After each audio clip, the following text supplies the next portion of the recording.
जब प्रताप 14 वर्ष के थे तब मोहम्मद जलालुद्दीन अकबर ने 13 वर्ष की उम्र में दिल्ली का सम्राट बना। उस समय वो बहुत छोटा था, इसलिए बैरम खान की संरक्षण में वो दिल्ली की राजगद्दी संभाला। राजपुताने को जितना शुरू से ही उसकी ख्वाहिश थी, सम्राट बनते ही उसने आमेर के कछावा राजाओं से संधि कर ली और फिर शीघ्र ही महाराणा उदय सिंह के पास प्रस्ताव भेज दिया कि वो मुगल सत्ता की अधीनता को स्वीकार कर ले। महाराणा उदय सिंह ने इस संधि का जवाब बहुत ही कड़े शब्दों में दिया और जवाब में लिख दिया कि हम कभी किसी विदेशी ताकत के आगे नहीं झुक सकते हैं। इससे क्रोधित होकर अकबर ने 20 अक्टूबर सन 1567 एक बड़ी विशाल सेना लेकर बैरम खान के नेतृत्व में चित्तौड़ पर आ धमका। चित्तौड़ को मुगल सेना ने चारों ओर से घेर लिया गया।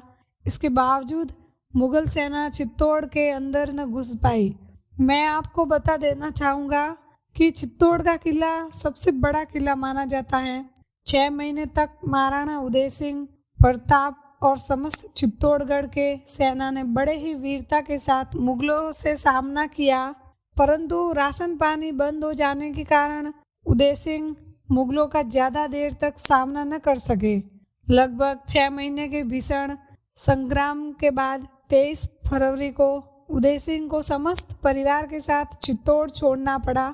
उन्होंने पहाड़ियों से घिरे सुरम्य स्थल उदयपुर को अपनी राजधानी बनाया और फिर वहीं रहने लगे। एक दिन महाराणा उदय सिंह अपने पुत्र प्रताप के साथ उदयपुर की वादियों में टहलने निकले। दोनों सफेद घोड़े पर सवार थे। महाराणा उदय सिंह का शरीर ज्यादा स्वस्थ नहीं दिखाई दे रहा था। वो लंबे समय से बीमार थे।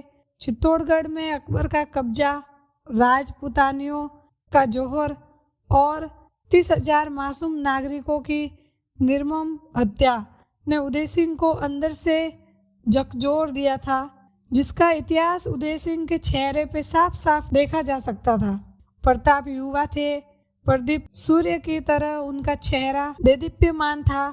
घोड़े पर सवार कुंवर प्रताप साक्षात देव लग रहे थे। घने जंगल में उदय सिंह ने अपना घोड़ा रोका और उतर गए। प्रताप भी घोड़े से उतर गए। उदय सिंह ने सूर्य की किरणों को देखते हुए कहा कि हम राजपूतों का जीवन मातृभूमि की रक्षा करने के लिए होता है। हम इसकी रक्षा अपने प्राण का न्योछावर करके भी करते हैं। तुम जानते हो कि मुगल सम्राट अकबर की नज़र पूरे मेवाड़ में है।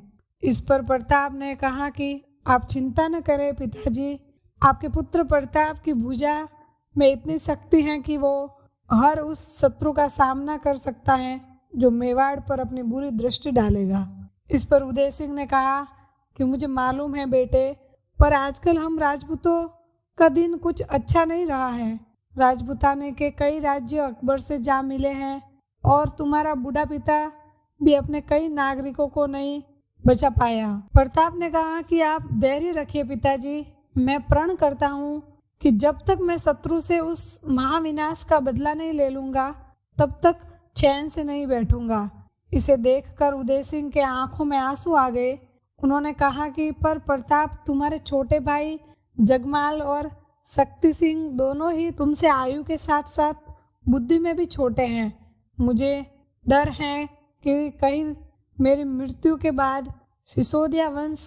प्रताप ने कहा कि नहीं नहीं पिताजी, मैं अपने विवेक के साथ उन दोनों को अपने साथ बांधने का प्रयत्न करूंगा। उदय सिंह की हालत अब और भी खराब हो गई थी।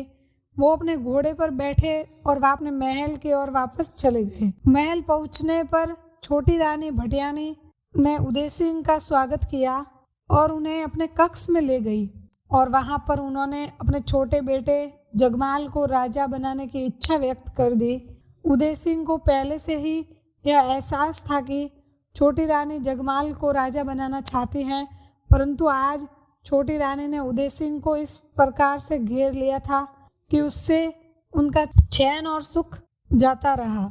वे परेशान हो गए और अंत जगमाल को उत्तराधिकारी घोषित करना पड़ा।